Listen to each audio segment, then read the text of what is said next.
You're not getting a salary out of this business. We got 3 families in this goddamn business. We can't afford 3. You got to go out and get yourself a job.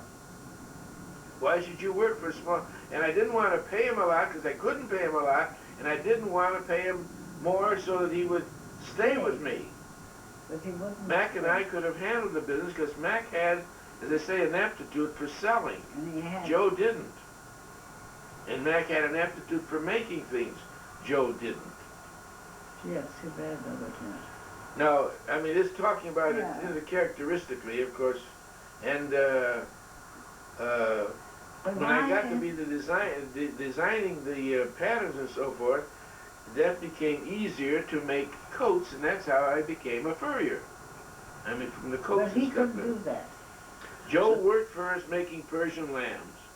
Joe would be very basic, very specific. I don't say he didn't do his day's job, but he was, I shouldn't say this, he was an unnecessary factor, and he could have been a very successful man had he gone out and taken a chance and gone and did something else and gone to work. Mac the same way. Had Mac stayed in the insurance business, he'd have been a very successful man. Never should he come back in the fur business. In 1929 came the crash. I was in business at that time with a man by the name of, no, I was in self-business in the Adams Express building. Yeah. But he used to pull the elevator up with this change your problems. Yeah. The Adams Express building. People liked me. We always Skin had. skin dealers all liked me. Whatever Phil, if I wanted to know something, they would tell me. As I talk, what comes to my mind? Here's Mr. Krupp next door, an older man. Very fond of me. I think I remember, you Krupp know that?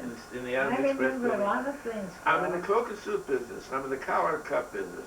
Yeah. He comes back from New York.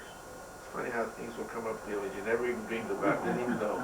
Comes back from New York. He's a very Jewish man. Jap Minks! Jap Minks! I said, who the heck wants Jap Minks? I'm telling you, Jap Minks. Okay, we go walking down the street.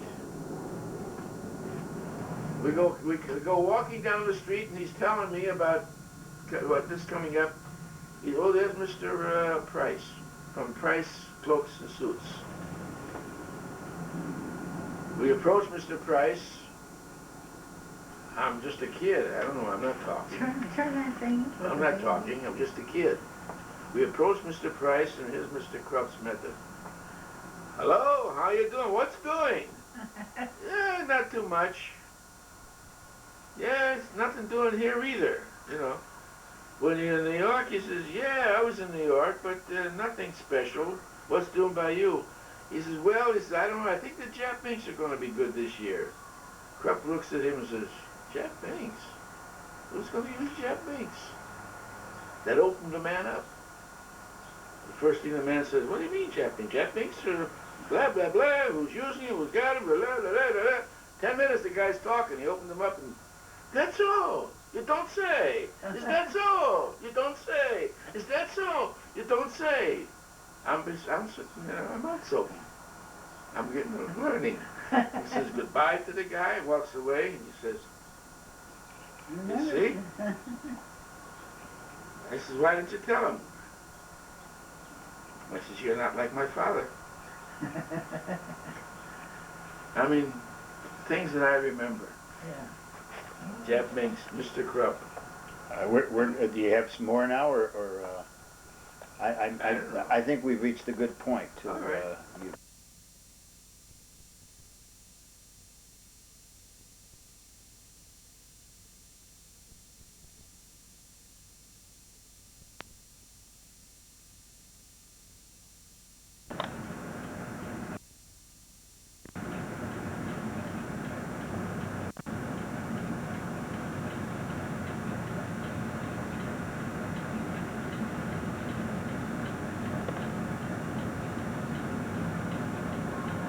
A short toast to my grandparents on this special occasion. I had the opportunity to say something 10 years ago, which was a very rapid 10 years. It's hard to believe 50 turned into 60 so quickly. I was doing fine, and then towards the end of the toast, I got a little emotional, and I said, I wish you another 50 wonderful years. And afterwards, my grandmother came up to me and she said, that was very nice. And she said, did you say something about 50 more years? So, We could try. I should have said 10. 10 was appropriate at the time. We all have our own individual memories of Phil and Florence. I have 3 I'd like to mention on each of them. Everybody with their grandparents, especially their grandmother, has what's called grandma candies. They're either out in their house, or they're in their purse, or whatever. For me, it was always the butter rum lifesavers. It goes back about 25 to 30 years. And one of the other ones we had, I'm sure she's probably too modest to admit to doing this, and this wasn't last week, she used to sing us to bed with lullabies. Now that's getting close to 30 years, but that's a memory that stuck with me. And the third one, at our Seder, things can get out of hand sometimes, because she makes the finest home-prepared gefilte fish in the world, and we all fight over it every year. So, for my grandfather, I think the 3 would be his beautiful garden that everybody knows about. It's always been outstanding. His love of golf and fishing, of course. And the third one, he's got an amazing ability, no matter where he is or what he's doing, to fix things. Whether they need fixing or not, he fixes it. And I think the word that comes to mind, probably, he's accused me of this in the past, would be patchki. He likes to patchki with things, so that would be it. Well, before I forget, also, I'd like to wish my sister Andy and brother-in-law Jimmy their 3rd wedding anniversary, which was this week. And I hope for them that they only enjoy the success and happiness that my grandparents have in life. But I think when you have an occasion like this, I think we can say they've had a wonderful life together. I'd like to wish them continued good health and happiness. I don't have a glass with me, but I'd like to make a toast to them. Here, here. Here's to you. Amen. Thank you. Harlan. I heard so much from Lance. I don't think I can eat a steak. I know when you don't say hello to her. What a nice day. But I told Bill. Happy anniversary. Had lots in a restaurant. June 9th, 1990. Phil and Florence. Sorry, do you have something? I remember many things too. I remember when Florence cut my hair as a little girl, cut it short. And did I cry? I don't even remember that. There's so many things in my hair. Libby and Manny have just come in from Florida to celebrate this great event. 2 o'clock in the morning. We feel very, very flattered. A couple of old-timers made us sad. And it's good to see the whole family. It's been years since we've seen them all together. And grandfather, I don't remember either. Yeah, but I understand you as grandparents were making sacrifices even today. You had to make choices, but this was a great anniversary that had to be shared. Okay. Manny. In there? All ready, Uncle Chuck. All ready. Got through showing my dear sister Libby and Manny, and knowing that they came in here to visit us on our 60th anniversary, it only goes to show how much they care. And also to you, Eddie, for making a sacrifice of giving up a long distance trip just to get here to show how much you care. We love you and appreciate it. Thank you very much. Got your attention, please? I too would like to say a few words for Grandma and Grandpa. Bear with me, I've got some crib sheets. How about that? Sure. Can't hear you. Lenny, you want these? No. Just needs the sheet. That's okay. Press Do and sir an extraordinary significance of a married couple reaching their 60th anniversary, as Grandma and Grandpa have. And I've been having a difficult time trying to put it all into perspective, just what it takes for a couple to withstand 60 years together. It's really quite an accomplishment. It's obviously a major accomplishment to make it to a diamond anniversary. Grandpa, you know it's the diamond anniversary. So what I initially did, my first thoughts were to attempt to put it in perspective was that their 60 years equates to 25 times longer than Marie and I have been married, or roughly 25 times longer than Nancy and Mike, Mom and Wally have been married, or roughly 6 times longer than Mark and Nuri have been married, or 2.5 times longer than all of our combined years together. But I still had a difficult time putting this into perspective. So what I next decided to do was, I go back in time, 60 years ago, June 6, 1930, the day Grandma and Grandpa were married, and just see what the heck was going on back then, or what wasn't going on as we know it today.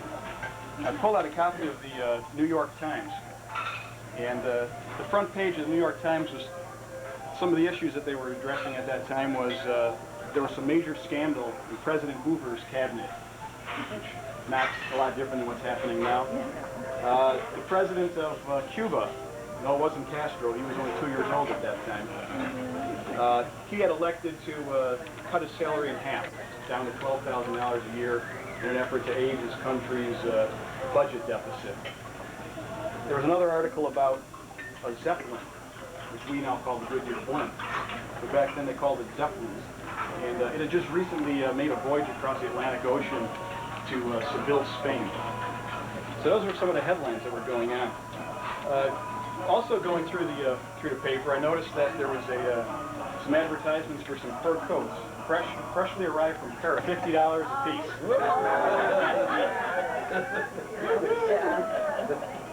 That's the fact.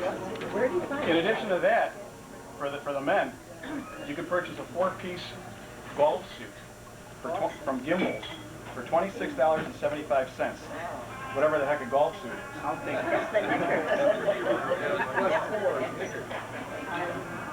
There was also some interesting news in the classified sections. There were ads for secretaries and stenographers for $30 a week jobs. And in addition to that, there were offers for high-powered bank auditors starting at $2,800 annually. Need running water in every one of the rooms. That's your joke. As far as the sports, the White Sox were rained out that day, and they maintained their position in second place. As far as the Cubs, 2 guys by the name of Gabby Hartnett and Hack Wilson hit home runs that day and led the Cubs to a 10-7 lead over the Boston Braves. With that win, that put the Cubs 12 games behind first place. So some things never change. I guess the one thing that's what I also did was this aroused my curiosity, so I did some little bit of additional research to find out what sort of things were going on in 1930. The introduction of the Blondie cartoons and comics. Everyone remembers that. It was also the first year that they came out with flash bulbs for cameras. It's been with us 60 years. In 1930, the United States population was less than half of what it is today. That's how much we've grown. And fourth thing I recall, Grandpa, you may recall this, there was a golfer by the name of Bobby Jones, who was the first golfer to win 4 world titles in a single year. So that was some of the news that was taking place back in 1930. And I guess what's apparent is that with the exception of the Cubs, history is constantly changing. But the one thing that has never changed, is Grandma and Grandpa's love for one another. Mm-hmm. And I think it's remarkable that over the years they've withstood the Depression, a recession, 3 wars, 2 kids, 6 grandkids, 6.5 great-grandkids, and most remarkably of all, they've withstood 21,900 days together today. Have enjoyed celebrations as varied in this, because I have about the closest relationship to one of the principals whose occasion we are celebrating today. Just happens to be to think that, also to Phil, to think that they were both wise enough, smart enough to select each other. And I also want to take this chance to congratulate the numerous progenitors of these beautiful couple here. This progeny is has something unusual to be thankful for and to be very proud of. To think that they have a couple of great grandparents like Phil and Florence here to be prideful of. Thank you. Hey.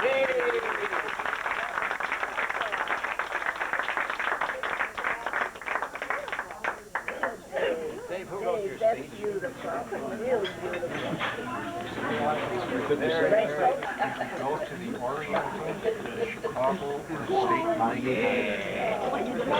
Special occasion, and they were going to have all you special people that are here this afternoon feel as you are the world's greatest people on earth, because in this room is our lives. Everybody in here has had something to do with ourselves in their lifetime. Memories of things that I wish I could remember. And talking about memories, that kind of gets you too when you have your 60th anniversary. So in case I do want to say something or miss something, I said to myself when I'm thinking about this, tell a joke. Maybe between the times that you tell a joke, you remember what you're going to say. So it reminds me of two golfers who are sitting in a clubhouse, and they're talking about their golf game. One of them says, I love to play, but I can't play anymore because I can't see where my ball is going. The other one says, oh, I can see very well, but my memory's kind of shot. So the starter gets them both together. They get out on the tee. The first fellow tees off and can't see. So you see where my ball went? Oh, beautiful, right down the fairway. Nice drive. He tees off and they started walking together. So I had a nice drive, said the first golfer. He says, yes, you sure did. He says, where'd my ball go? I don't remember. This is appropriate to some of the things I could probably talk, but I'm only going to say this one thing. In trying to figure out the most important thing in my life, in our lives, Florence and mine, is one word, family. I feel very fortunate. We both feel very fortunate. Here we have a complete family, all together. Our two beautiful daughters, Pam and Jack, have never given us, in our lifetime, any particular grief that I can remember. So it couldn't be that bad for whatever the life's details involve. They have been to us our lives. And I always think of that little song, thank heaven for little girls. And it's true. Girls are your family. Now we have our grandchildren. But before mentioning my grandchildren, I think I ought to try and test my memory. We have here in this room Pam and Wally, who says, the waitress, come over here. He comes over and he says, turn him around. Taste the soup. She says, what's the matter with the soup, sir? Taste the soup. What's the matter with the soup? Is it too cold? Taste the soup. Is it too hot? Taste the soup. Okay, she says, I'll taste the soup. She looks around, where's the spoon? Uh-huh.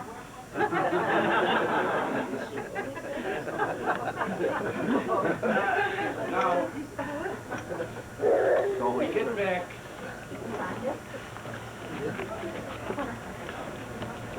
And we have Mark and Mary, Lenny and Maria, Harlan and Nancy,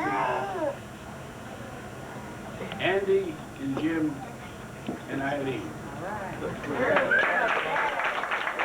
Where's Kevin? Kevin, stand up and say hi to everybody. He is up. He's standing up. Where is Stevie? Put your hand up. Stevie. Where are you? Stand up and say hi to everybody. I can hear you. Thank you, honey. Say hi. Hi. There you go.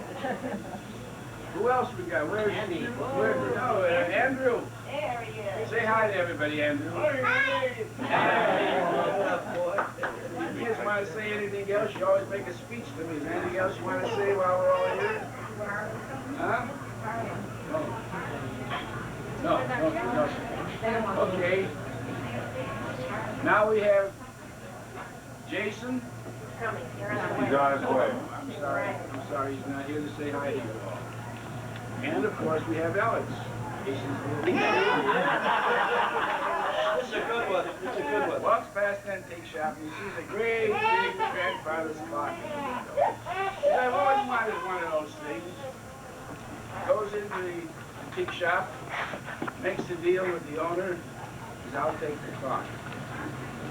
So he says, how are we going to deliver it? He says, well, I only live a couple of blocks from here. Don't you deliver? He says, no, I don't deliver it. Tell you what you do. Strap the clock over my back. I've only got 2 blocks to go, and I'll take the clock and take it home. Oh, he's taking over for you, Joe. Over his back, he starts to walk. Comes to a corner, another man comes from the opposite side, bumps into him. He falls over.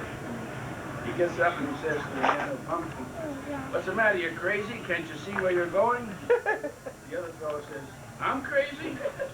Can't you wear a watch like everybody else does? I never heard that one. We got Carlin's baby, Brian. No. Yeah. Brian. And Jason, and neither one of them are here. We're on our way. Now you got all that. this, I want to say we have to show you. No, I've got Nancy and Michael. Didn't I get Nancy and Michael? Of course, that's all the shows.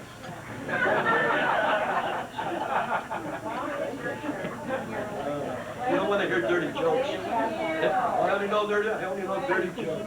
I also want to mention, as I said before, the greatest people in the world, the greatest people on earth are right here in this room, as far as I'm concerned. Special mention of anybody that's older than I am deserves it. My sister B.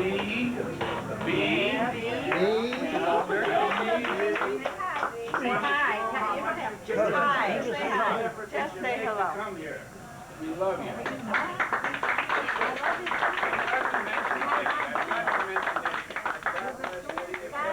Had a son like Eddie, it would be a wonderful world. I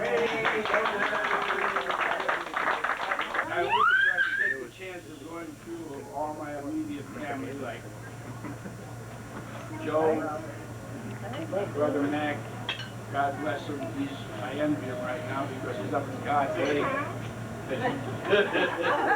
That's the ultimate dream.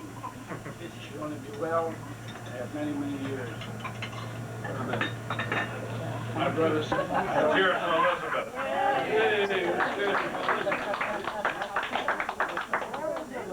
That's what I would call family. Most important of all, to see each other, bless each other with good friends, good health, and so forth. It takes a lot of living to have all of this, but it's there for us.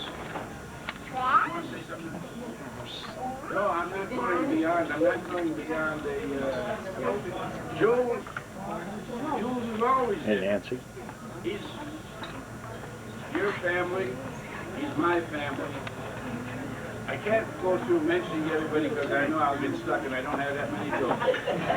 Happy anniversary, beautiful Florence. Happy anniversary to you. Wake up. Bill, I did have a former interview. I just want to take another couple of moments of your time. You've spoken. That's all we have is time. Little kids have spoken. Grandchildren have spoken. So now I'm going to speak for your children.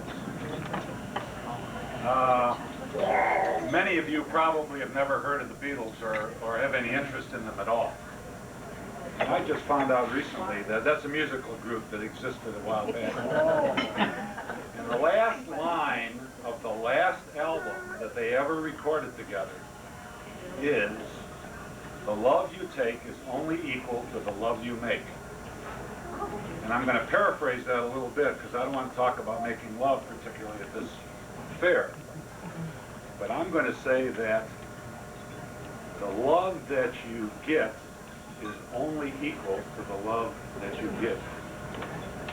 And I've never had really an opportunity to say this to you. I've been in the family, I think, 42 years, something like that. Almost as long as Pam and Jack, but not quite.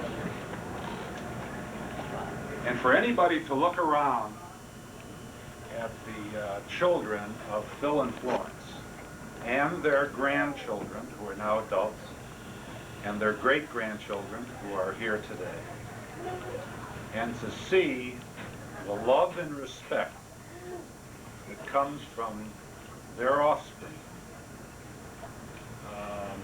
the rapport that Phil and Florence have with even their infant great-grandchildren is amazing. I think most people don't have the rapport, wish they had it, probably haven't earned it and therefore don't get it. There's a lot of stories and so on. But to a person in the Kasper family, every one of the children, grandchildren, and great-grandchildren have such great love and respect for you that it has to be a reflection of that love and respect that you've always treated them to. Now, I was stuck with a very bad spot here, obviously, in the program, because all of this has been said before. But I just wanted to make sure that you heard it from the first generation of offspring, which I represent. Now, the real reason for being up here. Obviously, and it's even been alluded to, somebody said it, that you two have been making beautiful music together for a very long time. That's part of what this family thinks, the offspring and all of it. So what we thought we would do, we all got together and are providing you jointly with the ability to continue to make beautiful music together.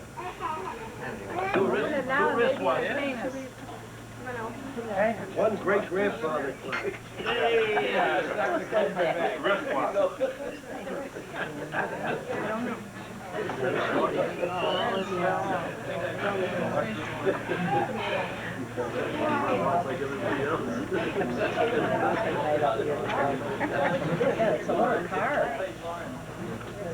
Anniversary time. Oh. This is the statisticians. On June the 6th of 1930. Well, Lenny did go through quite a bit of that. What's new here? Phil and Florence were married. That's great. Musical memories. Bye Bye Blues. I'm Confessing I Love You. President Herbert Hoover. Best movies, All Quiet on the Western Front. Best actor with George Arliss. Just now, you could buy a 3-bedroom home for $4,500, which is now $93. You could buy a new Ford for $550, which is $11,000 today. Bread was 9 cents, 67.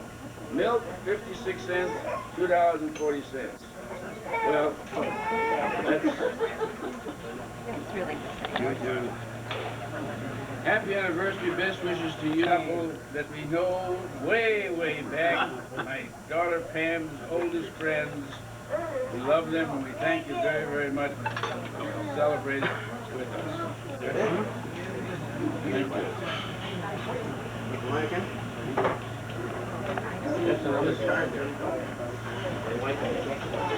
Woo! 1907, March the 12th. That's my birthday. U.S. plunges into depression as the stock market falls and banks fail. We have bread 5 cents, a new Ford for $7.50. Now that's a repetition. All right. To win. What's that? Pecan cheesecake. Oh, we got some cab. What is it? A Casio? Fresh fruit, fresh strawberry, chocolate chip cheesecake. Open the card. Open the card.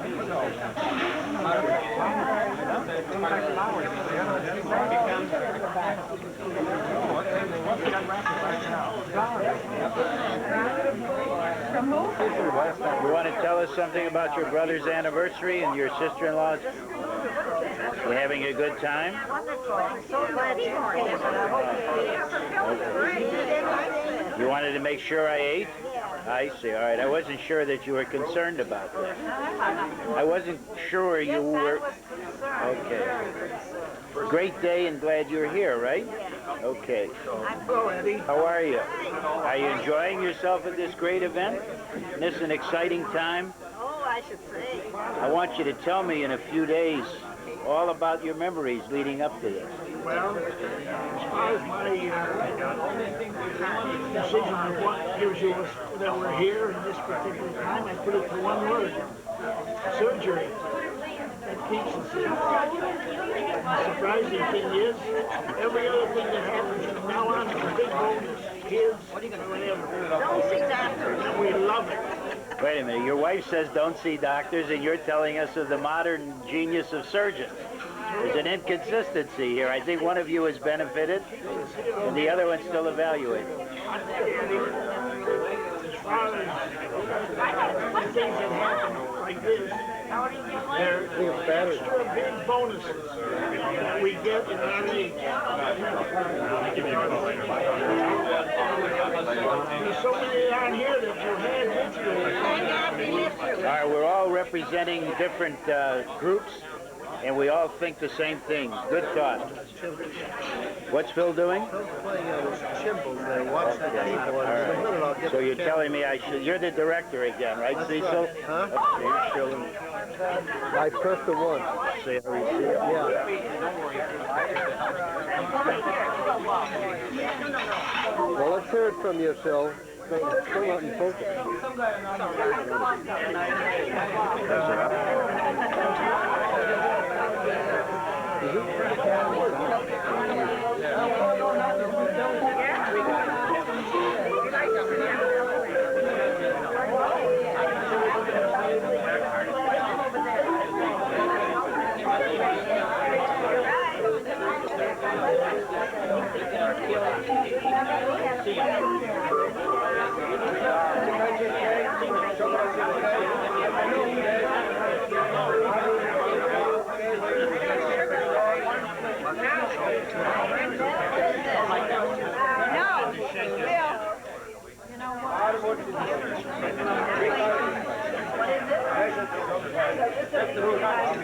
Dressed the way I am.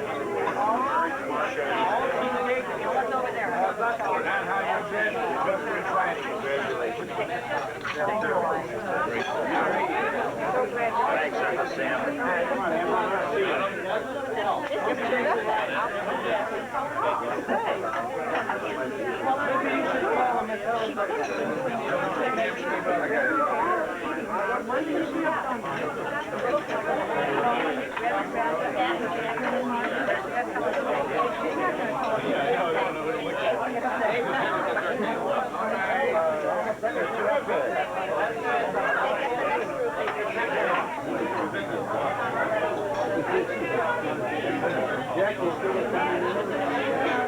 This is a grand table spread, what the remains were after everybody ate at the 60th anniversary, Phil and Florence Kasper.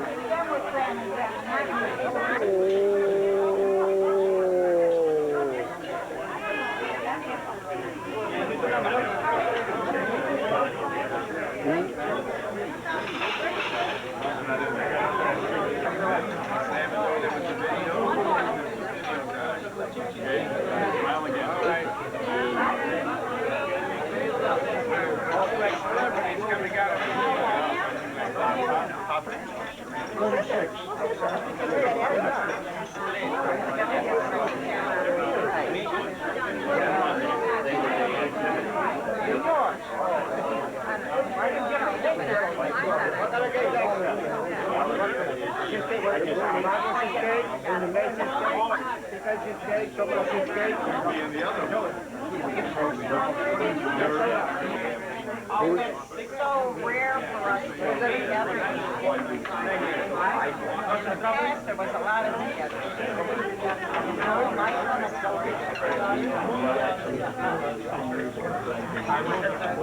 I got one picture I don't have in. I'm not sure myself. No one will recognize you. They don't recognize you. All right, Bob. Maybe I don't. All right, and Libby Schwartz, Elizabeth Kasper Schwartz. And we're continuing in our discussions in relation to family and recollections of the Kasper family. And Aunt Libby, you're holding on today, June 10th, 1990. No, we've seen the picture before. And you're visiting now from Seminole, St. Petersburg, Tampa, Florida area. Where do you live now? Tell me a little bit about it. I'm living in Seminole, Florida, and my children, Judith Alpert, is down there, and she's married to, is that which one? You're doing fine. Married to Barry Alpert, and they have 2 boys and a girl. They have a son, Danny, who is at this point in college. Jason is a junior, and Stephanie is 11 years old. Then there's Jill. And then there's Jill Alpert. Schwartz, Shapiro. Jill Shapiro, and married to Jim Shapiro. And they have 3 beautiful girls, Jennifer, Emily, and Heather. Now, you have lived in Seminole, Florida for about how long? About 12 years. And you left the suburban Chicago area and went down to join your 2 daughters and their families in Florida. Now, you're holding a picture. You were in today as part of a week that you're spending in Chicago. Yesterday, your brother Phil and his wife Florence Kasper celebrated a real milestone. And that was the 60th wedding anniversary. Sure and was. we made some film of that, and that'll reflect the joyous experience that everyone had. But as we were talking, I asked for you to come in and sit for a moment, and I handed you a photograph. And I'd like you, for purposes of continuing with a history of the Kasper family, to look at that photograph. And are you in the picture? Yes. I'm the little girl. Believe it or not, the little girl in the picture. And about how old were you when that picture was taken? You have any idea? I really don't know. I'm assuming about 10, perhaps, maybe 10, give or take. And I would say.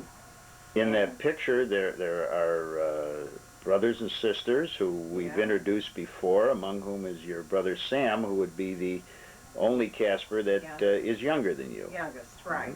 All the others are your older brothers and your sister, my mother, Beatrice, or Bessie. Yes, she's the...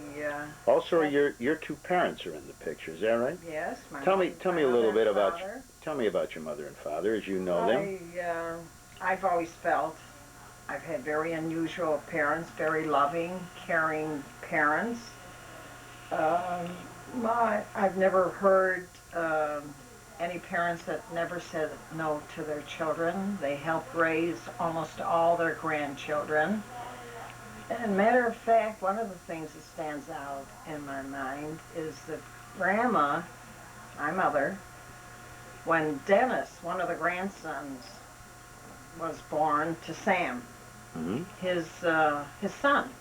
That's Sam and our niece Kasper's son, their oldest boy, Dennis Kasper. She would take a streetcar and go there to bathe the baby. It isn't like classes that women have now, and always helped out with each and every one. Now, at that time, you're talking that Dennis was probably born in 1943 or 4, because that would have been during World War II. Yeah, maybe 1942 42, somewhere around there. And at that Right. time, our niece was living With her mother and father. the Denoff family, and Right. And yet Grandma went there to take care of him. that was in Logan Square. Mm-hmm. Uncle Sam was in the military. He Not was in. yet. He wasn't. Not yet, Oh. no. He was like past a year, just a little past a year when he went into the service. I mean, Dennis was a year old when. Yeah. Uh-huh. The only reason I sort of remember that, he just took his first few steps for walking, and we felt very special that at least that he saw the child walk. Mm-hmm. And in the interim, unfortunately, my father, your grandfather, passed away. He never got to see him again once he went into the service. And he was a very amazing man. In his own way, he was self-educated. Mm-hmm. He was a chemist of, what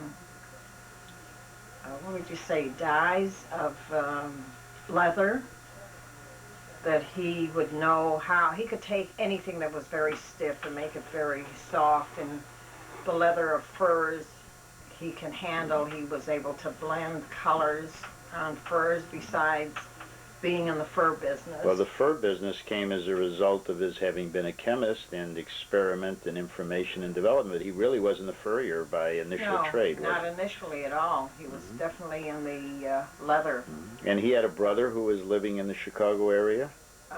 He had a brother that he more or less brought here. Do you remember My Uncle Julius. They called him Yodel? Yes, they call him. And matter of fact, my daughter Jill is named after him, after my uncle. Many of the relatives, in fact, outside of that aunt and uncle, we never knew anyone because all the rest were more or less killed during the Second World War. Although you did meet your father's niece, Leah Flatt.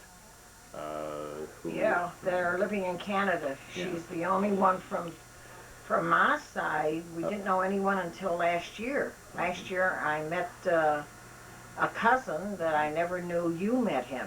You met him in Israel. Yeah, you're talking of Zev Zazursky, who is the son of Ida. You're amazing. And Ida is the daughter of your mother's sister, Mirka. Right. Your Tanti Mirka. Correct. Did you ever talk to your mother about her childhood? Did you ever have any? Not that much, because unfortunately you take your parents for granted, and when you're young, you really don't discuss them. Being at the tail end, she was so busy raising all the rest of the grandchildren that I felt there was always time to get around to it, and unfortunately that's not the way to feel. Do you know if she had any education? I really don't even know, because she came to Paris, the aunt and uncle that came here. Talking about Uncle Julius's wife? Right, brought her to Paris. I don't even know how. I don't even know what family she had left there, and she was like, I think 14, around that age, and supposedly she was supposed to go to school there and help them out, but somehow or other it didn't work out that way. And now I don't know if she continued her schooling, but she worked. She was a seamstress, very fine, worked in very exclusive French designer houses. And that's how Grandpa, you're my father, sort of kept his eye on her. Well, your father was a bachelor, and he was living with his brother Julius, or were they living together? Or? No, I don't think they were living. I think he was living on his own. But Julius was the place that your mother stayed when she came to Paris. I think she left them. I could be wrong, but I have the feeling that she left them, and he was very concerned that she was just too young to be on her own, and that's how the romance more or less started. I mean, he spotted a good thing, and he wanted to keep it for himself. Right. Unfortunately, it didn't last. They had a wonderful life. Had wonderful children. Now, let me ask a question about the picture. Do you have any idea when that picture was taken? No, I really don't remember. Well, I'm going to ask you an interesting question. Dressed. Okay. Yeah. I remember getting all dressed up for the occasion, and that we were going to take pictures. But like anything else, unfortunately, I can't even remember the year. You weren't going to a party? No. No, This was a taking a picture family event. Right, we were all going to the photographer, and I don't even remember how we got there. I don't know if it was walking distance, or it's possible, I know Uncle Phil had a car, and that it's possible that we all drove there. Okay, now I'm going to ask you an interesting question. What year were you born in? That is an interesting question. Okay. I was born... Do you want this on tape? You have to know how old everyone is. I'm going to take I don't do this normally. We're talking again, and there's a suggestion that this picture may have been taken at a point when you were in elementary or grammar school. Yeah, I know I was in grammar school. And it could be in the middle 1920s, in fact, given your birth and your age and when we're talking about it. Correct. And your brother Sam, your younger sibling, is wearing a sailor suit. Years younger, yeah. Yeah, my mother said she bought the sailor suit and the I think dress. She did. She was an excellent salesperson. She mentioned Irving Mann. Does that mean anything? Yeah, I remember that very well. I remember her dates. I used to sit on their laps when she was dating. Matter of fact, I met a cousin that used to live with us by the name of Eleanor Levine.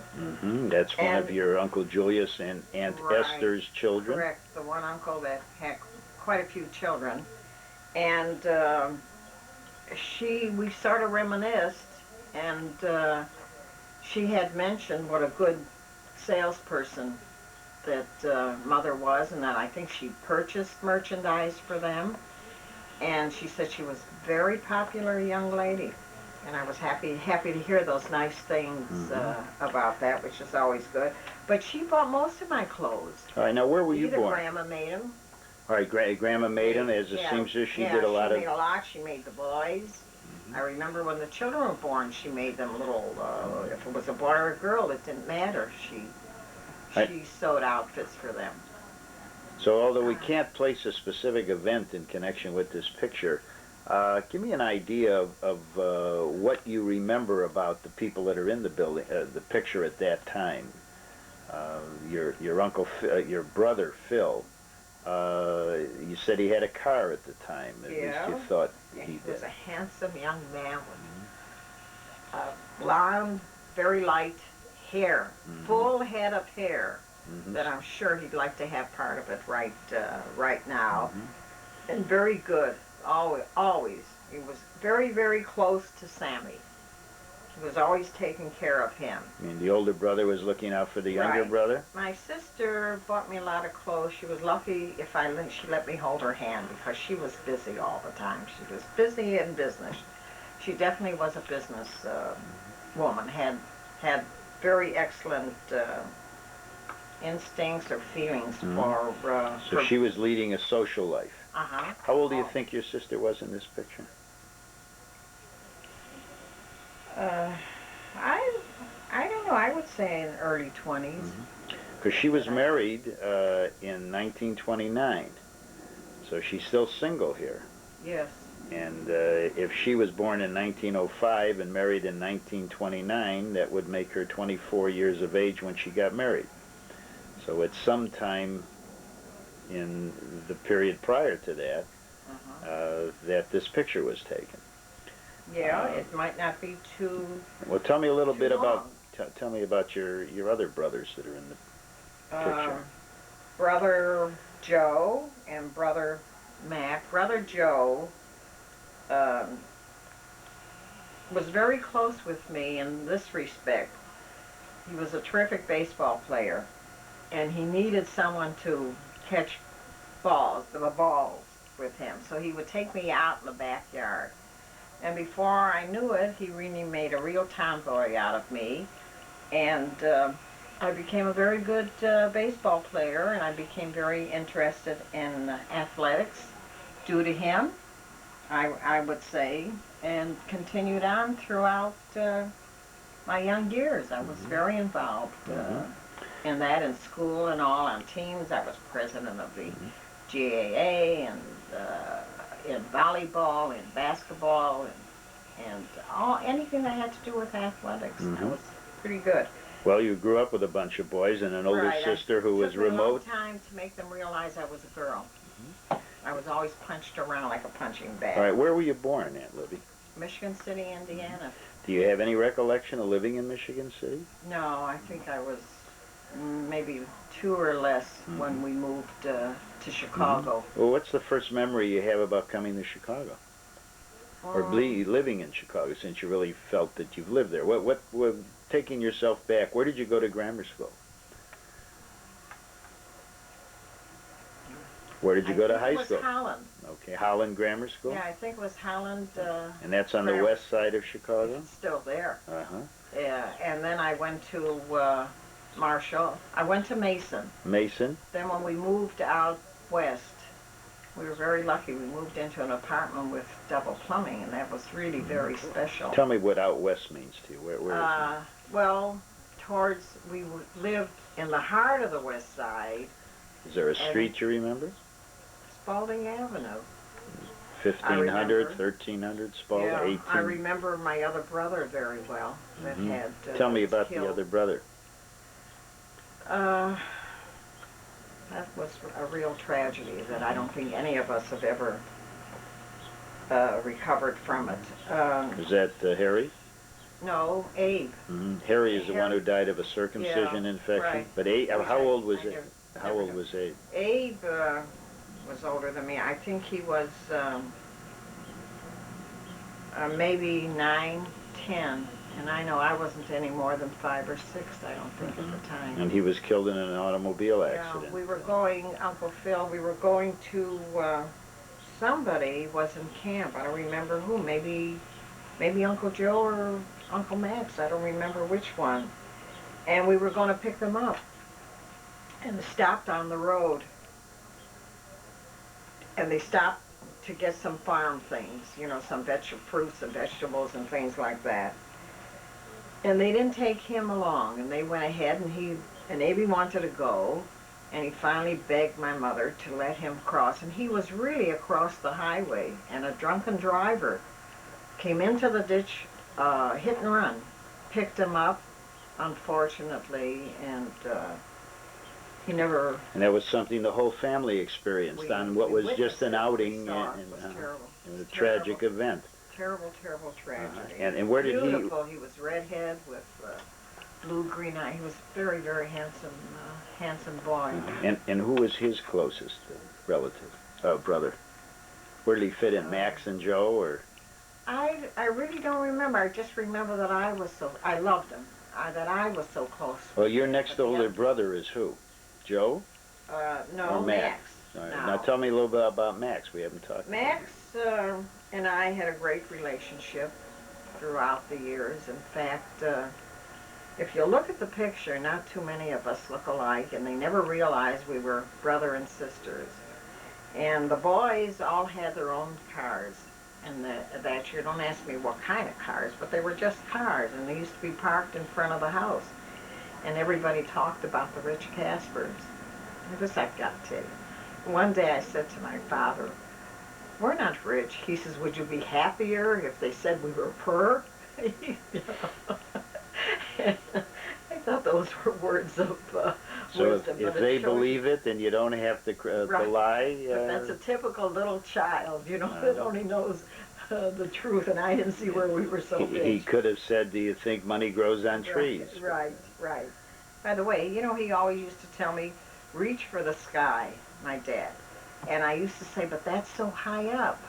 But he says, "You can always come down, but always reach for the sky." He says, you know, you can always make another plateau, but that is what you're supposed to reach for. And I felt both of them had tremendous common sense and loads of wisdom. And I hope that we inherited some of it from them. Now, you said that you spent a lot of time with Max, too. Is that as you grew up, you became a date in your own eyes or something? Is that what you... In fact, when I started to date and Max, they had a clubhouse. In those years, it was very important for any of the guys. Well, today they call them gangs, but they used to call them clubs. But they had, they would rent their own apartment. Many of the buildings had a basement apartment, and they were almost all rented by groups. Clubhouses. Yeah, clubhouses more or less. Was that group called the Vincos? And they were called the Vincos, and they've stayed together, whoever is left until this day. Wonderful, wonderful. So they were childhood friendships that carried through during their whole lifetime. Very, very unusual relationship. And what about Joe during this period of time? Joe was your athletic tomboy brother. And Joe dated very early. He dated Aunt Sylvia very early in life, and that was it. He married all the boys outside of Mac. They all married very early. Of course, that was a time where if you were 20 years old, you were considered to be... You were considered, yeah. And now, 20 years, 21, you're a baby yet, and you wonder what your hurry is. All right, so now... But Mac, even if I'd meet him socially, always had a very warm feeling, and he would introduce his dates to me as his sister, and they'd say, oh, yeah. They never believed that I was his sister, because he was so warm and affectionate with me, but we were a very warm How about family. Philip during this time? Was he around a lot, or was he busy working since he was the older? Not as much anymore, see, because he was married shortly after my sister Bee and Dave. So he wasn't around, but a couple of years later, when they had their first offspring, they moved back in with us. That would be just about the time of the Depression, wasn't it? Yeah, very much so. So the family was coming back together. And, very, very, very now, much at that so. time, Bee and my father were married in 1929, and I was born in 1932. Pammy was born in 32 also. As well. A couple months later. A couple months apart. Yeah, I followed Pammy by a couple of months. Yeah, and can you imagine living in the same house? I don't know that I was I in that house at that time? Yes, I often wonder how we all survived it. I see. See, because I have nowadays. I have a view that I was living in Brookfield when my parents had me. No. Am I wrong? Independence Boulevard, or? No. You said you went to an apartment with double plumbing. In Brookfield, I used to go after school. No, that's where we lived. Was I? From there. Well, I'm going to ask you a question. Cicero. Cicero's a little suburb, isn't it? Yes. You know, where Al Capone was so popular. Well, we lived close to that. And my sister lived in Brookfield. After they were married, they lived in Brookfield. Well, where was I born? You mean as an infant I moved back into the same house that Phil and Florence were in? Yeah, because they lost the store, they lost the business. That's what I was going to say. They had a shoe store. Shoe store in Brookfield. With mother took in some dresses and different things, clothes, women's clothing, that they also sold. And after school, I'd go like Little Red Riding Hood. Grandma would bake the bread and all the other stuff, and I would take the country train and go there almost every single weekend. That'd be like for Shabbos to take the stuff when Grandma used to make a Shabbos. Yeah, and I would stay there and take the gefilte fish and the whole works. How old was I then? You weren't born. Okay. You weren't born yet. Then they lost the store, and you remember them. After Depression, it was really rough. They moved in, they moved out, and then I think they moved into your father's parents. They had a store, and he tried that to make a living, and it was very, very difficult. Do you remember the Depression occurring and the effect it had on you as a person? Yeah, very, very much. I remember the Depression to the extent when I even graduated high school. What high school? Manly. I started at Marshall, and then they closed all the junior colleges at that time because of Depression. They couldn't keep it up, and most of the junior colleges, the teachers went to Manly. At that time. I was on a transfer. I really wasn't in the Marshall district. I was in the Harrison district, if I recall, and I didn't want to go there. Is it off? No, we're talking. All right, because, you know, I mean, you don't I wanna- wanted to go where all my friends were. In other words, what you were doing is you were being cautious with me. You were afraid someone was going to take your diploma back. I think that's what you were afraid of. No, that I was going to get regardless. Well, now, what did you do for your first working? I worked in all the years, even when from maybe 1459, every summer I'd go down, and my father and the boys had a fur shop downtown. Was it a fur shop as opposed to blending or leather? It was a furrier shop? No, it was a fur. And who was there with them? Phil? Phil Joe, and my Max? father really were. It was Louis Kasper and Son at the time. So that was Philip and... yeah, and I think it might have been, I don't remember yet, Uncle Max went into the insurance line, and Uncle Joe was working for the Board of Trade, if I recall, at that time. And I think they were in the Kimball building. And where was Downtown. Sam at the point? Sam, was he at Manly and Marshall as you were? Or? Yeah, he went to Manly, and Sam was busy dating our niece. All right, well, you're talking at a point, I think they were married when they were 21 Yeah, but I years think old. he dated her from they're both the same age, dated her from 14 years on. I see. So very early, Very early. she was his She had a girlfriend. car. She had a car? and, Yeah, that's what he must have gone for. not. She'll kill me when she hears. The editor makes no comment. I think that they were young lovebirds, and, Right, and it's right. often said that there's nothing as deep as the first love. Of course. With regard to Sam, do you remember being an older sister to him? And Very much so. Describe a little of that relationship While we going were back. young, I fought all his battles. He always seemed like such a tough guy. And when he would have any problems with his friends, he'd say, I get my big sister. And he'd come after me, and they knew if he got his big sister, evidently I was tough. I was tougher than I thought I was. To the extent when I saw many of his friends that were over 6 foot, and I thought, these are the kids I used to beat up for Sammy at one time.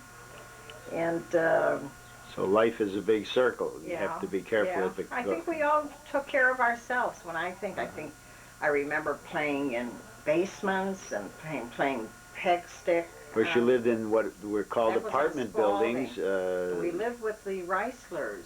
They already, not the Reislers, the Feingolds.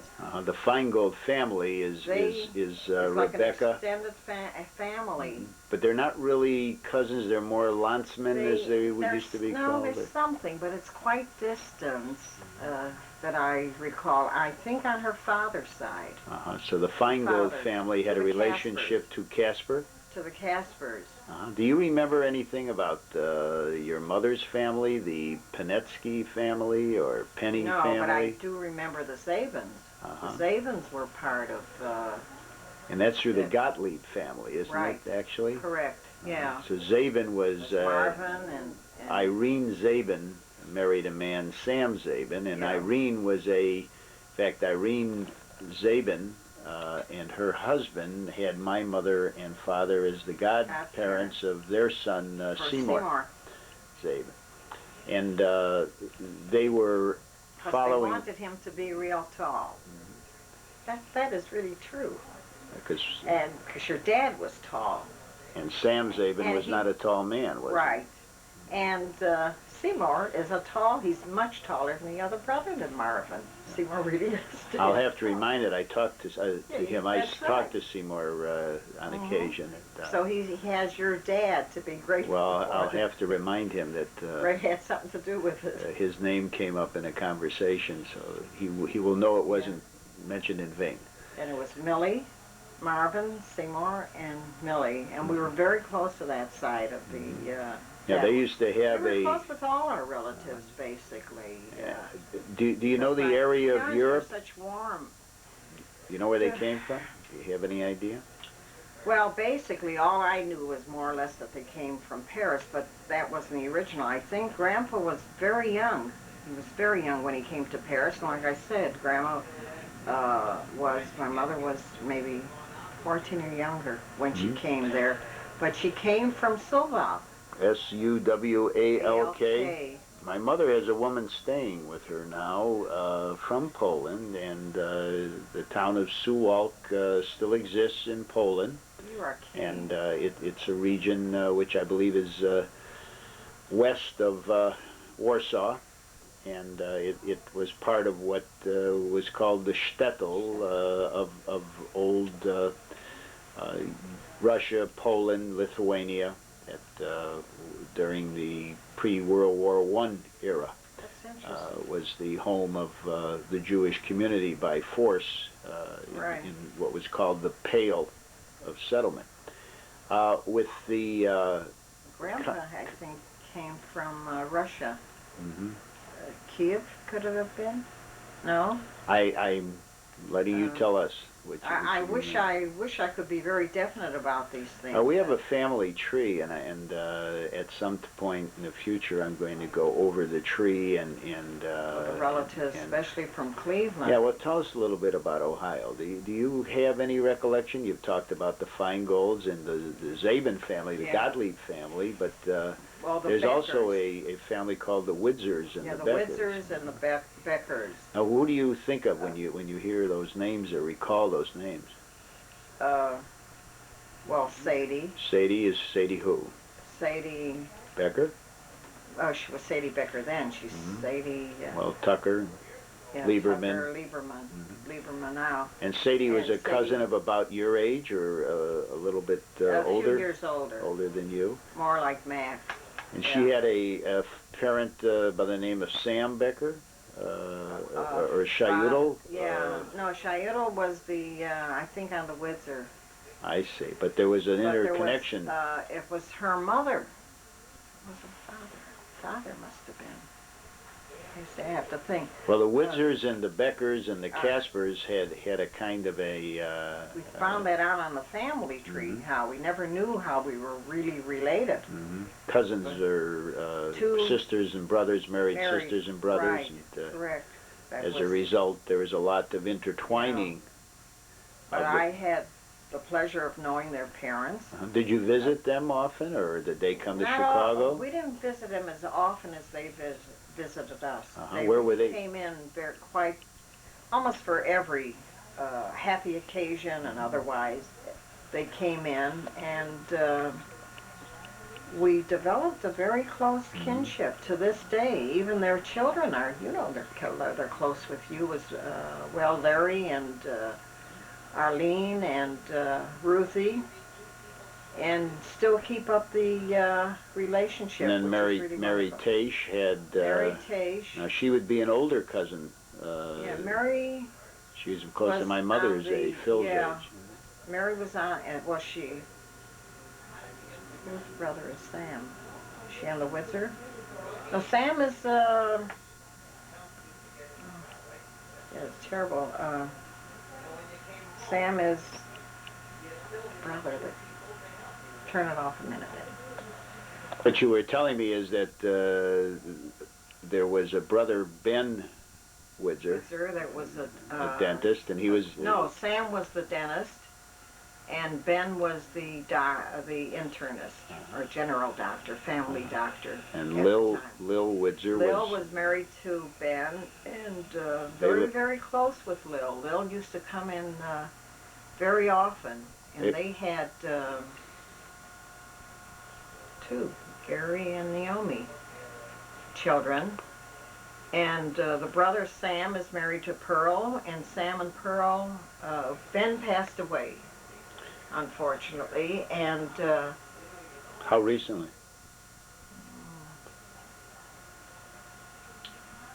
Maybe 10 years or more.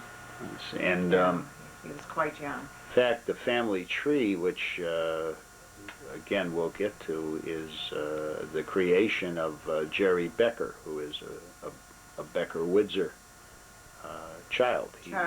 That was made up of actually a distant relative. It was amazing the work that he put into it, and even the research. I don't even know how he had gotten all this information, which we're very, very fortunate to have shared, that he shared it with us. And I understand that they're working on another one. So I hope it's really Well, that tree so. seems to have grown to a point where some limbs have fallen off and others have been added, and extensive changes have taken place. Thank God for that. And then sometime in your life, I want to ask the question, do you recall your brother's bar mitzvahs, anything like that? Did they have any kind of... The only one I really recall is Sam's. Just the younger brother? Yeah, matter of fact, Sam, I went shopping for his bar mitzvah suit. And the suit fit me, so if the suit fit me, it would fit him. And that was funny how I remember that they bought the suit and the suit fit him perfectly. The others, I remember Mac, but very, very vaguely. I remember... They didn't have parties like we have today. No, they were in the house. Just they were kind of family visits and a few But Mother's wedding was a beautiful wedding. Oh, yeah? They had out and a big shul, and it was a beautiful, beautiful affair. I remember that. Were you a teenager at the time? Or? No, I was still in grammar school. I remember maybe 5th grade. Or so. Then you had... They were married when I remember Aunt Florence and Aunt Bee coming to my grammar school graduation. So that means Uncle Phil was married, you know, at that time before. And then each of your other brothers, Phil became married to Florence. And do you remember their wedding? And no, Phil and Florence eloped. That I remember they were supposed to. I remember showers. There was a shower for Aunt Florence, but they eloped. And then it turned out quite well. Well, they had 60 years of correcting their mistake. Somehow or other, it worked out very, very well. Yesterday, no one mentioned that. Yeah, that's right. I don't think it should have been mentioned. And the only thing in Grandma and Grandpa, I couldn't get over even in those years. I felt they were so progressive for parents of those years, how they coped and handled certain situations. And like they said, the only hurt they had, the main hurt, they knew he was going to marry her, was that they weren't asked, you know, to be there, which they would have been very happy to have been there. How about Joe's wedding? Can you recall anything about it? Yeah, Joe's wedding was in Uncle Sil's house. Aunt Sil? Aunt Sil's house. She was a Schwartz too, wasn't she? Her maiden name was Schwartz, not knowing I was going to marry Schwartz. They're no relationship whatsoever.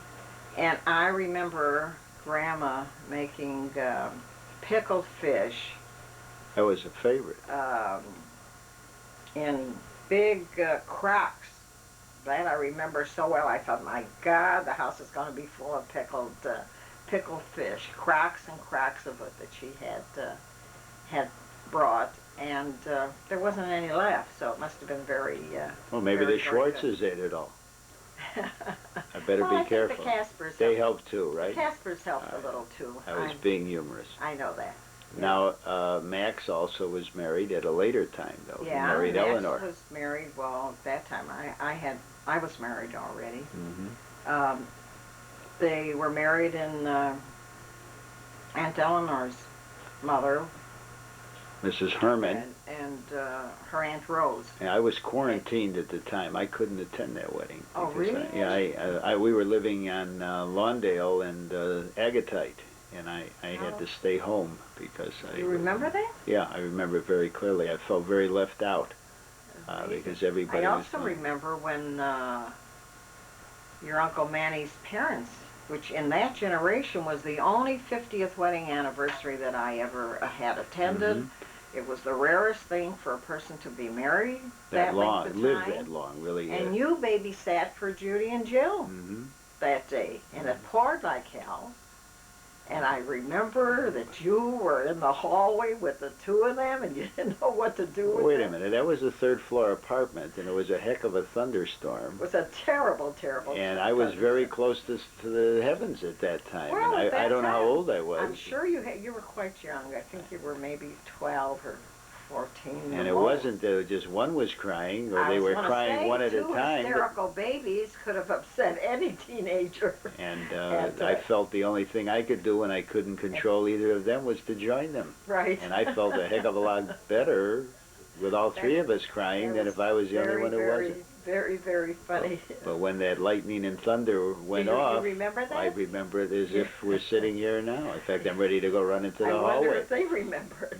I doubt it. I doubt it. I think they were like two. I couldn't hold them each in my arms. I'm sure I of don't that. think, I'm sure if of they were that. bigger. Knowing Jill, she was such a fraidy cat that she No, I held probably- each in my arms, and I eventually sat down in the living room on a couch, and we cried together. Yeah, that's And, good. I think I may have fallen asleep before either of them because. But in spite of it all, I was completely relaxed. Well, I'm with glad you there. were. I'm glad you were very comfortable, and I hope you had a It was good time. very comfortable. Well, that brings me to And another then point. later on, I babysat for your children, Okay.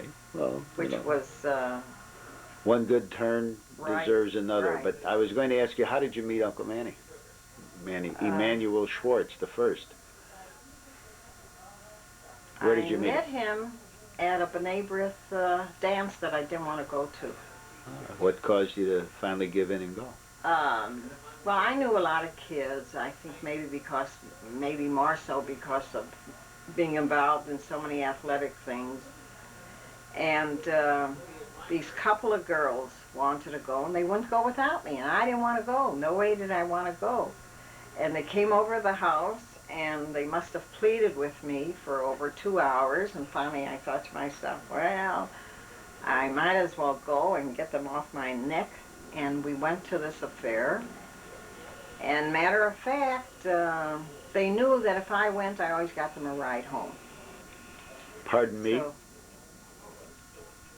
How did that happen? well, I just knew so many kids. Oh, You know, Oh, but okay. that I just were wanted- not all the girls were that lucky. And he tried to start up. He was helped running the affair, like he still hasn't stopped running the affairs. And it so happened one of the girls knew him she knew that he was teaching at the time, and her brother had something to do. I don't remember exactly what, but she said she knew him. And so I felt a little more relaxed when he asked if he could take me home, and I told him no way. I says, the only way you could take me home if you take all my friends girlfriends. Package deal. home. Right.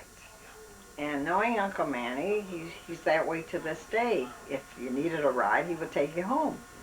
So he agreed to take all of them home. And it was from then on.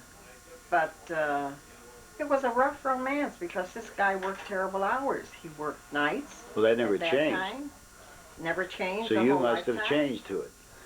You mean, I never, to this day, it's been difficult for me. I actually feel our whole life has only been the 12 years that are so that he's been retired. I feel God's been very good to us because nobody ever saw him. His children, and then when he started teaching mornings, the only time he ever saw Judy and Jill were like from 9 to 12 in the morning. And then when he started teaching from 9 to 12, he didn't even get to see them very much at that time. And then once they went to school, for sure. But in spite of it, they've never loved him any less. He's been a good father. He's been a good husband. And friend. all in all, your last 12 years with your family in Florida have been very, very It's wonderful. enriching Our and, whole world is down there. There's no no question about it. All right. Well, it We're was very good. It blessed. was good to have you come in to Chicago for this good event, Yeah, this and is very to have you give me this time during this I'll unexpected tell good you, experience. I wish my grandchildren would listen to as much. Well, I When think they'll all have a chance. When I say something to them, they, oh, there goes Grandma again. Well, See you've been what known to be old-fashioned. Yeah, I right. think you remember someone telling you that some years ago, Right, even though I you were remember. a tomboy. And you found out very soon in life.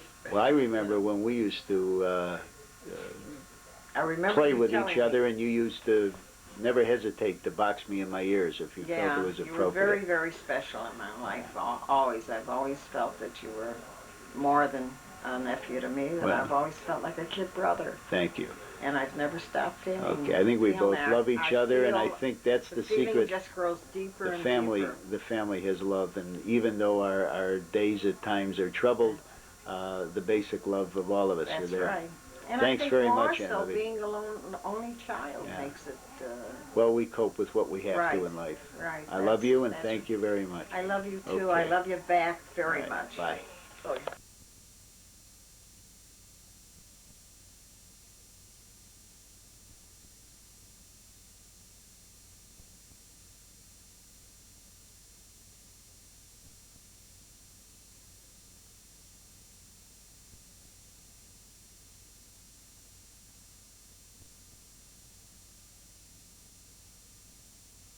Okay. Serious or? Yeah, now we're going to talk now. This is June 17th, and I'm continuing on the interviewing of my uncles and aunts who are the Kasper families, the children of Louis and Jenny Kasper. And tonight I'm talking with Uncle Max Kasper, and I just asked Uncle Max to look at the photograph of the family that we've seen before. And you're in that picture, aren't you, Uncle Max? Yes, I am. All right, and you recognize all the other members of your family? Yes, I do. Okay, where are you in that picture? I'm right in the middle over my dad. Okay, and do you remember anything about the reason that picture was taken? Well, it was a family picture.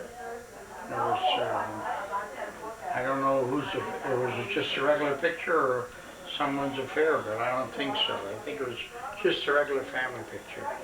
And this was a very unusual event because family pictures were not taken frequently. Is that right? So everyone was... So I don't remember if it was an affair or just a regular picture. But everyone got dressed up, and you weren't normally dressed that way, were you? Right.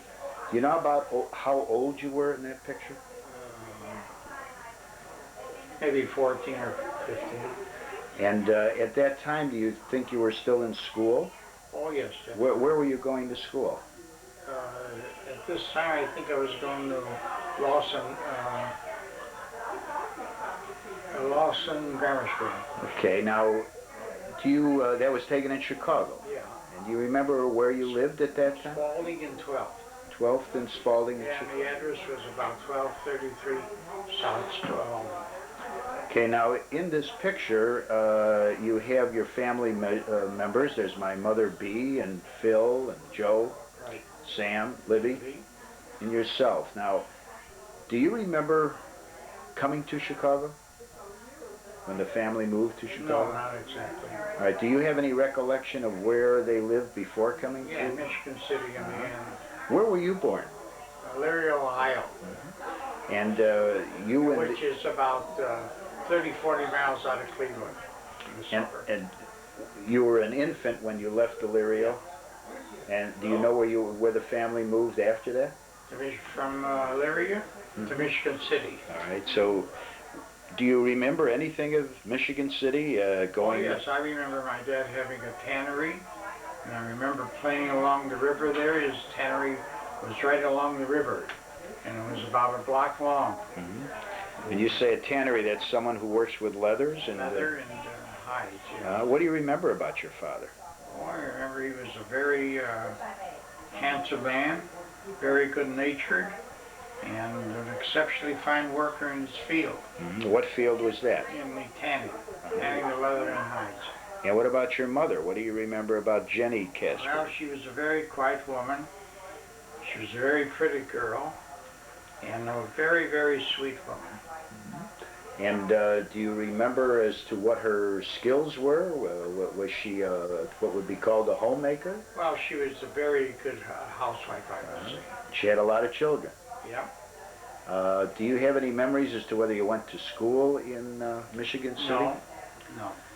And you don't remember any playful acts while you were young? In Michigan City? Yeah. No. Except that I know Joe, my brother Joe and I used to get on a raft and float down the river. Mm-hmm. Which river would that be? With if you remember. Well, it was on 2nd Street, so I don't remember the name of it. It was a harbor. And Joe is older than you? Yeah, Joe's a couple of years older. So do you remember your brother Phil at that time? Oh, yeah. Do you have any memories of Phil? And No, I was very close with Joe, but never really close with Phil. And when you became interested in fishing, when did that happen to you? You developed a talent in that. I would say approximately when I was about between 14 and 15 years of age. So it was actually after you came to Chicago that you started. What was your childhood like in Chicago as you were growing up at the Lawson School? Were you working? Did you have any... No, I was still going to school, so I wasn't working. But I remember my dad, it was during the Depression years, and he would go peddling. And I remember going with him a number of times on the wagon, and he would sell fruits and vegetables or whatever to try to make a living. Mm-hmm. You're saying that was during the Depression. Actually, the Depression wasn't until 1930, and if you were 14 years old when this picture was taken...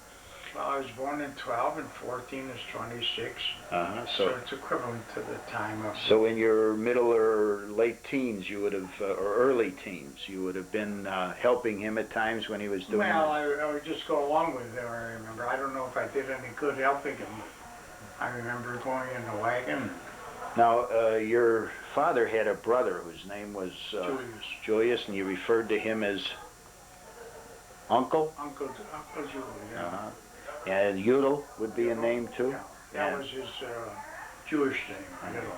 And he was married to a woman by the name of Esther? Esther. Tanti, is that what? Yes, sir. They had a large family. Yeah, they had, I think, 7 girls and 1 boy. Mm-hmm. So these people were growing up at almost the same time that you were? They were a little older. You know, they were more Phil's age and even a little older than him. In the family? Yeah. And Udall, or Uncle Julius, was an older brother to your... Yeah, he was an older brother than my dad.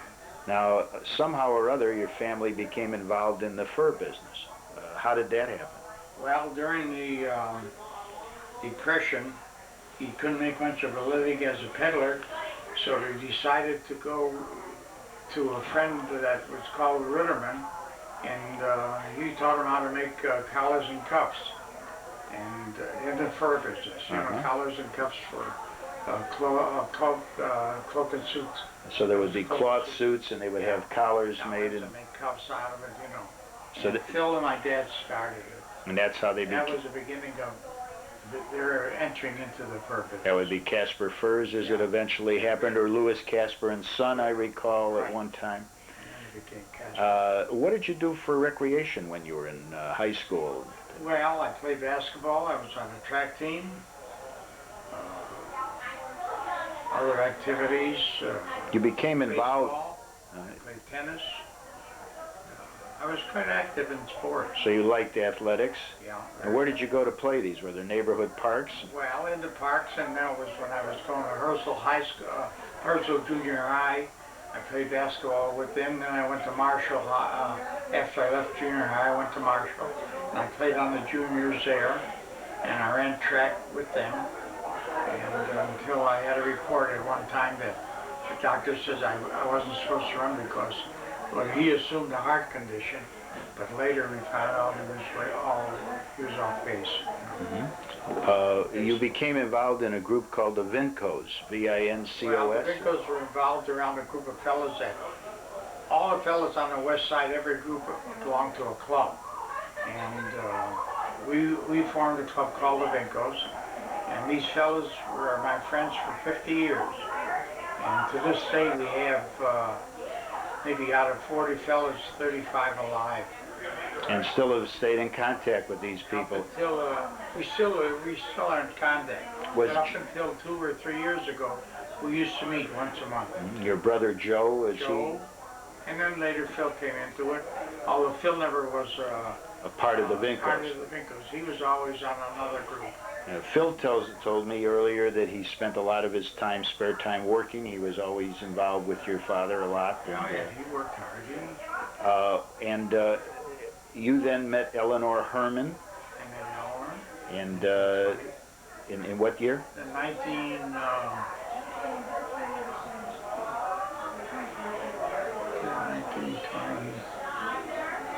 Probably not. You probably met Eleanor about 1930 something. 1940, 1940. How many years you been married today? This is in Today I'm going 1990. to be married October, 50 years. So it's 1940 would be the 1940. time. And you have two children who are grown. Lee and Dale. And Lee is married to Michelle. Michelle And they live in California. In what city? and Bel Air, and now they live in Encino. And they have three boys, don't Three they? boys. Ages 5, 3, and about 8 months. And I'll vouch that you never looked at any kind of scorecard. No. And the boys are Brandon. Brandon, Next one. Ryan, And the next one. and Jordan. Jordan. Okay. And then you have Dale. Dale has 3 children. Dale is married at this time to Ian Gold. Ian Gold, which is her second marriage. And she has has. a very lovely companionship with him. Where do they live? They live in Woodland Hills. Just bought a new home, built a new home. It's gorgeous. They have 3 children. David, 27, Dean, 22, and Danny's going to be 20. Excellent. Okay. Now, as far as David's been married just David's recently. married already. A year and a half or 2 years. It's going on 2 years, and he bought an apartment 2 years ago for $175,000. Well, that's okay. As far I won't even ask how much is the mortgage. You know? No, just bought a home for That's good. $50,000, which is the normal thing in California. California. Now you're about to do something interesting with your wife Eleanor. You're planning We're to. anticipating. We have made up our minds. We've sold our home. You sold it already? Yeah. No, I didn't. We sold our home. Do you own it? Huh? No. According to my lawyer, he feels very bad about it. We find that we're not the owners of the home because we don't have a deed of property. But My attorney is a very, very intelligent attorney, and I hope that he'll be able to straighten it out. you notice I didn't interrupt you. Okay. And you're now planning tonight. You're at a party which is sponsored by your brother and sister-in-law, Sam and our niece We're Kasper. going to have the family here for a farewell party. I see. Okay, and I as hope it's not permanent. now you've enjoyed a couple of activities even to today. You enjoy fishing a great deal. We spent many years going to Canada. People wouldn't believe the amount of time you traveled to Canada for many years. An area in Manitoba and Ontario called Falcon Lake. Right. We've been there, and your grandson David and my son Harold and Phil's grandsons and Mark and Lenny have been with us, and then you've also been fishing with your son Lee and your grandchildren. Fish a lot up in California. How about golfing? Do you still take a couple strokes now and then? I had a occurrence of illness in the past 2 years, so I haven't been real active. I hope to get back on my feet and continue my activities in sport, fishing and golfing. And was your childhood a difficult one in the sense that your father had problems earning a living? No, I never found. If you were poor, no one told you? If we were poor, I never knew it. Okay, so that... I always worked. I had, from the very beginning, what kind of cars did you like as a young man? Jaguars and Rolls Royces. Okay, and then after you got out of that habit, you started on little Ford convertibles and or coupes. I went around selling the paper and twine, walking from one part of the city to the other, which was equivalent to 5-6 miles a day going one way and the same going back, selling cones of twine. Who were you selling those for? For a company? To the stores. What kind of stores? Needle shops? No, just grocery stores and dress shops. And I sold twine or FT packages. And then I eventually was asked about boxes, wrapping paper, and I went into that. And then I opened up a company called Ace Paper Company. And did real well with that. And, I was at 120 South of Sal, and every season I would have to go back and help in the fur business. But after the fur business, I went to open a paper company in the merchandise mart, and it was very, very interesting business. Were you married at that time, or were you single? I was single. And you sold insurance for a while? I sold insurance. I had a route for Herald Examiner, which is not in existence today. And you kept coming back every season to the fur business? Fur business. And I went to Peoria and worked in for Black and Cool for a year, setting them up in the fur business. And I came back and I went into an insurance company, worked for Western Southern Insurance Company. But after a year, I decided I didn't like that. I went back into the fur business. But I had a very active business life. And now you're about to embark upon this new adventure of moving to California? Now I am on a new adventure, like you say, moving to California. And you feel good, and you're looking forward to it with excitement? I feel very good. Okay, well thanks, Uncle Mac. It was good to talk with you about this, and I'm going to turn us off. Turn it off. Right. Good. Bon voyage. In the course of talking to my family members, the name of Reisler has come up a number of times, and tonight, in relation to Max's and Eleanor's departure. Hello, while you're... Max, you can come in for scene 20. This is scene 1. One of the reasons that I have always avoided taking group pictures is that nobody shuts up. But this is Manny Feingold. And Manny is a member of the family that has been discussed on a number of occasions. Manny, what's your relationship to the Kaspers? Well, we may be distant cousins. Right, from Landsman from long ago. Just cousins. Real cousins. Like second or third cousins. Genuine cousins. We have to do a family tree. Now our fathers were what were they related? I don't know. I never got it. So we're talking only in the sense of, when is your first memory of the Kasper family? 100 years ago, maybe. As long as I can remember. As a child, you remember the Kaspers as a... Child, I remember all the Kaspers, right. Nanny, can I have your attention a minute? This is Millie. All right, now we haven't interviewed Uncle Joe yet. Uncle Joe is next to Max. And we have Manny Feingold. Well, we had you earlier. So what you're saying, this is a boyhood reunion revisited? We're going back, well, I'm going back 40 years. 35 years, Eddie. 35. 25 years, Eddie. I hate to tell you this, but when I meet with my friends, we talk in terms of 40 and 45 years. Right, Eddie. We're going back 45 years, Eddie. 86.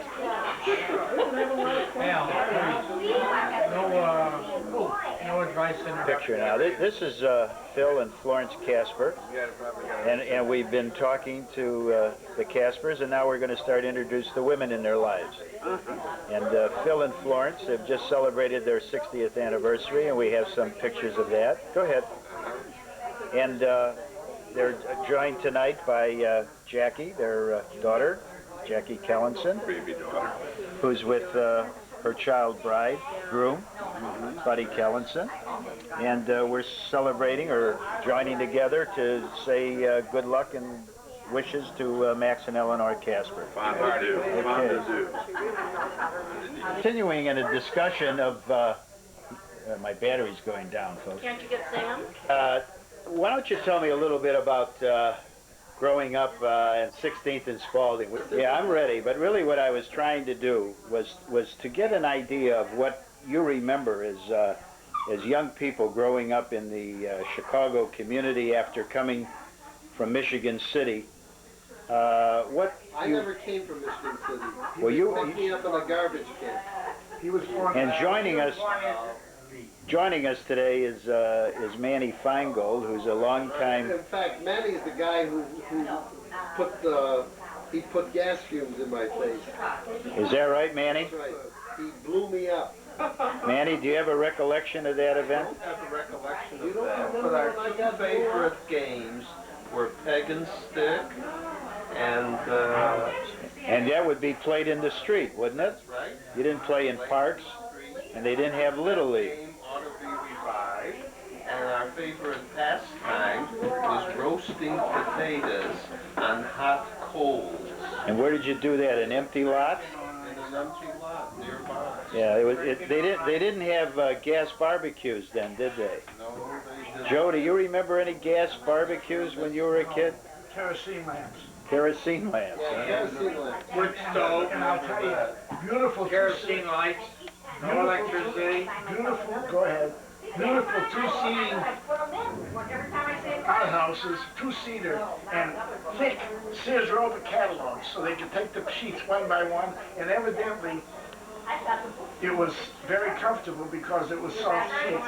And then they also had orange sheets. Oranges are wrapped up in little papers, and that was used for toilet paper too. Oh my goodness. Oh boy, that's really going back to prehistoric times. Yes, Michigan City. All right, now Manny is telling me that he remembers the Kaspers as part of his family. Very definitely. And how about you, Phil? Do you remember the Feingold family?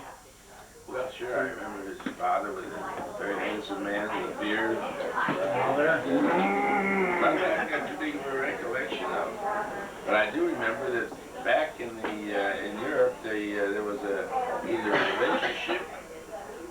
A relationship? The country cousins. Manny, I think they referred to that as landsmen. If you came from a community, you were considered to be like kissing cousins. There was something more than lunch. Yeah, this was Landsman before the Bears were there. Covenant. Lines are in Sam. Is that what it is? Apparently there was something closer. Yeah. What town do you recall, Manny, as being your family's home in Europe? Well, I don't recall any, but I know the name. What was that? Welcomere. Valcomere. Welcome here. Do you know I play volleyball with a man who came from Valcomere? He's a Holocaust survivor, and we've discovered we're landsmen. Much as you talk of that period, I discovered someone who was a landsman to my family. That's right. I remember when I went to Finland and the guy said Valkamir. Welcome here. Welcome here. Now, of course, some guys develop certain senses of humor. Mac was going to tell us, Joe was going to talk to us about Kovna. Well, what does that mean to you, Mac? Litvaks, Latvia or Lithuania, I don't know which one. And who do you associate with? Kovna, Gubernia was part of Russia, but they were still Litvaks. It was like the borderline like you have today. Well, let me ask you this. How did you fellas get along as growing siblings, brothers, in a family of at one time 8 but 6?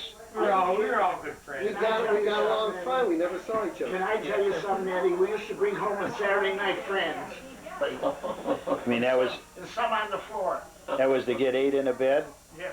I assume. Because we had 2 girls who were boarding at our house. I was going to ask, were those all male? Bathroom, so you stand in line in the morning. Eddie, What is he doing? Eddie, we never, we only got 7 in the bed. 8 was a bad situation. Eight had collapsed. Yeah. Now, we've just been joined by Sam's wife, who's pulled her usual no you can't. Yes, you can.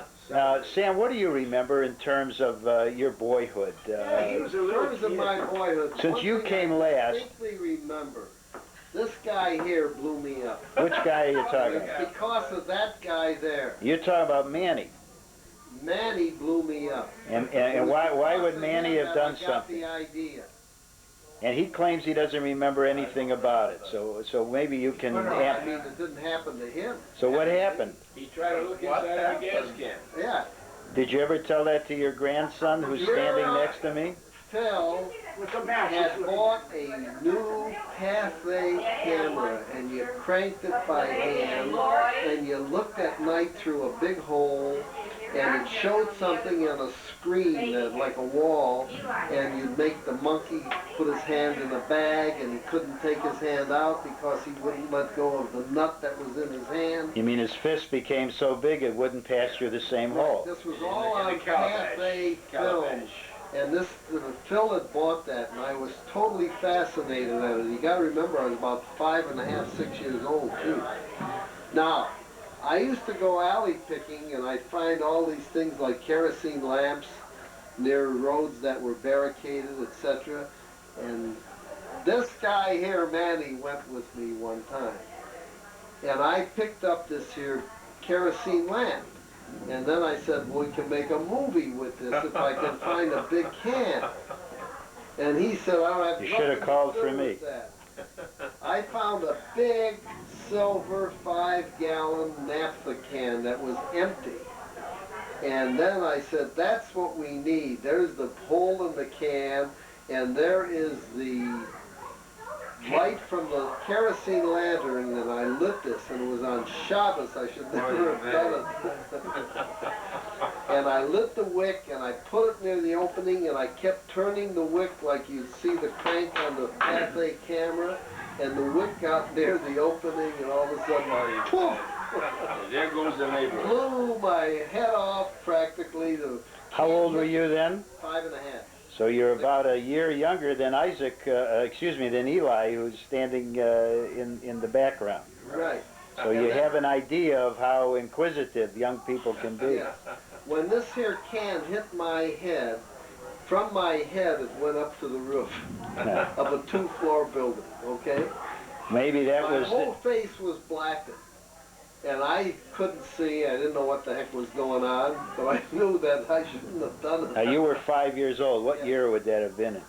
Oh, that must have been about 1924, 1925. Okay, so that was a form of entertainment. You were saying going alley picking. That would be rummaging through the neighborhood alleys. Oh yeah, I used to find lots of things there. I wonder if your grandchildren know that your life was that exciting. That well, I was born in the garbage can. All these years. You know, now you fellas have been going fishing together for many, many years, doing a lot of activities in common. Do you recall going up to Rockland in the Upper Peninsula of Michigan? Very often. Yeah, Uncle Joe, you remember that, Uncle Phil? Yeah. How about Mac? Did he ever have time for that? Was he always... there a few times, not as often as they did. Uh-huh. What happened when you guys would go camping together? Was that kind of vigorous activities? Did No, you... I can tell you a real odd story. It's true. We went up to Rockland, and there was a place in Phelps that had where you could buy some meat. We were all in a section that was almost like virgin forest, and we had our own camp. And we used to go to a place called the Forks. Am I right? In the Forks, they used to porter one guy by the name of. In those days, I can remember today. 5 minutes later, I can't remember what's happening today. But I remember those things. A guy by the name of Sanders, who owned the gasoline station. He led us across. We ported through into the Forks. I'll make this a little faster. 1 year. He promised.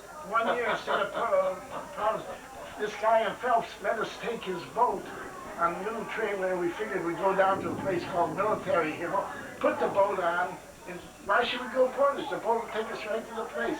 And we left the car, we got on the boat, and we caught fish. Believe me, nice walleyes in about 1 o'clock or 2 o'clock, when the sun goes up to this Porcupine Mountains, it disappears and it seems to get dark. So we got into the boat and decided to go back home to the military hill.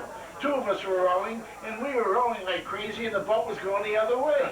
We were rowing, and all of a sudden we go past the forks, and we're on a way salmon fishing called a great big northern, and almost tore his finger off. Remember I asked you if you had So another the reason I'm telling you this, we're 11 miles from Lake Superior. It's called Ontonagon.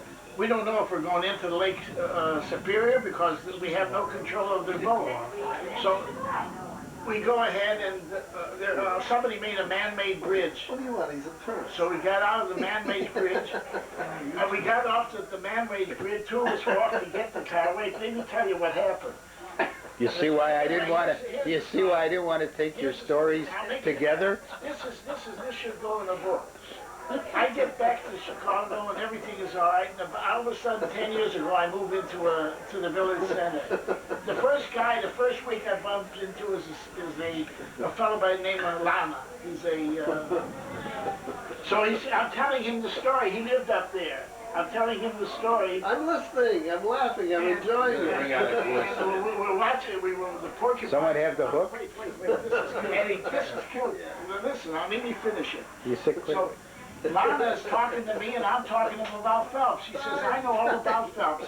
I says, and I'm talking about the Victoria Dam. These guys know what I'm talking about. And he says the Victoria Dam. I said, but when we got to that man-made bridge, it was a godsend. We didn't know where the boat would take us.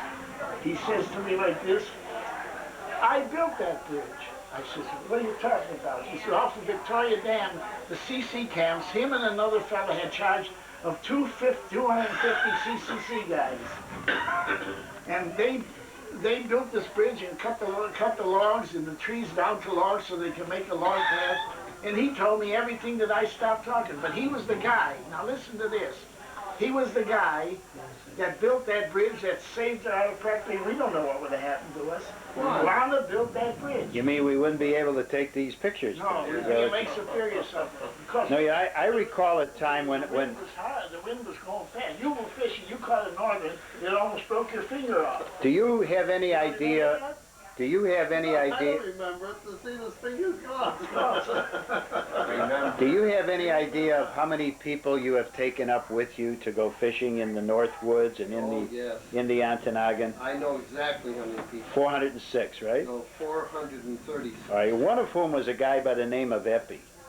Oh, Eppie. And I recall Eppie talking to chipmunks on one of my journeys with you up into the woods. I wonder if any of you remember. Phil taught him the chipmunk language. I was going through the trout stream and I heard somebody talking. I couldn't figure out who it was. But as I turned the corner, I see a guy sitting on a log and looking at something, and he's talking. I said, what the heck's he talking to? And sure enough, there was a little chipmunk listening to him. The chipmunk was looking at him, and he was looking at the chipmunk, and he was telling him things. When I come around the corner, I saw Eppie sitting there talking to the chipmunk. So communing with nature was part of what your younger years and even present time. Bond Falls and Happy to this day is talking to himself. And you all remember portaging, or some of you remember portaging up in. It was a fairly slow little river that would emptied out into Lake Superior. In between was Rockland and Bruce's Crossing, but the bridge that Joe just got to talking about was the Rockland Bridge that you crossed over in order to go to the Victoria Dam. Well, I remember places like Powers Lake and Paw Paw and the farm where we all shared a family farm in Benton Harbor and spent summers together. Yeah, and then the farm up in Sullivan, Charlie Swidler. That's right, Swidlerville. I think most of the highlights that you've ever I had. went to Swidlerville about 2 weeks ago. In Delavan. Yeah, and it's hard to believe. Yeah, then it's changed. They drained the whole lake. Did you know that? They drained it completely. Is that right? And because it was contaminated so bad. And they're now in the process of trying to fill it back up again. Great, they're making a Lake Lawn resort still there? Lake Lawn is still there. What was And it? Charlie's cottages are still in the same place. You mean the Charlie Swidlerville? Yeah. There were a lot of summers were spent there by all the family. Tennis court is still there. The mink farm? No. No, the mink farm is now a Jack Nicklaus golf course. The whole area through there. They got dog racing up there. It's real big. The mink farm disappeared. Charlie passed away. Charlie passed away 30 years ago. Phil, you were going to say something. A lot of our fishing experience was done up in Canada when I was younger, and we'd go up to different places every year, and had a lot of fun.